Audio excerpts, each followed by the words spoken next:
ሰላም ፋሚሊ ዛሬ ደግሞ በአዲስ ሪሳጥን ተመልሰናል። ይሄን እንዴት እንደሰራሁት ማወቅ ለምትፈልጉ ቪዲዮውን እስከመጨረሻው ተከታተሉት። እሺ ቤተሰብ ያው መግቢያ ላይ ቅድም እንዳሳዩአችሁ ይሄን አሪፍ ስሪዲ ሳጥን ለመስራት ልክ እኔ እንደምታዩት ቪዲዮውን እንደምሰራው ማለት ነው። እናንተ ጋር የሚያስፈልጋችሁ አንድ ሉክና እንዲሁም ማስመሪያ አንድ ሁለት እርሳስ፣ ምክንያቱም አንድ ጥቁርና አንድ ደግሞ ትንሽ ጠቆር ያለ በደንብ ማለት ነው። ሁለት እርሳስ፣ አንድ ማስመሪያ፣ አንድ ሉክ ካላችሁ ልክ እኔ እንደምሰራው በደንብ አሪፍ አድርጋችሁ መስራት እንደምትችሉ ተስፋ አድርጋለሁ። ይሄን እንግዲህ ስቴፕ ባይ በስቴፕ ስሪዲ ሳጥኑ ማለት ነው እስከ መጨረሻው ቪዲዮን ተከታተሉና ስቴፕ በስቴፕ እንዴት እንደሰራው ታዩታላችሁ። እንዲሁም ኮሜንት ላይ ጻፉልኝ። ያቃታችሁ የከበዳችሁ ነገር ካለ ኮሜንት ጻፉልኝ፣ አሳውቁኝ። እንዲሁም ደግሞ በቀጣይ ምን አይነት ስሪዲ ሳጥን እንደምስላችሁ ኮሜንት አሳውቁኝ። እንዲሁም ደግሞ ለዚህ ቻናል አዲስ የሆናችሁ ካላችሁ ሰብስክራይብ በማድረግ በየሳምንቱ አሪፍ የሆኑ ስሪዲ ሳጥኖችን ፖስት የምናደርግበት ቻናል ነው።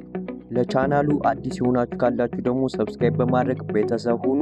ይህን ስሪዲ ሳጥን ስቴፕ ባይ ስቴፕ እንዴት እንደሳልኩት የማየት መልካም ጊዜ ይሁንላችሁ።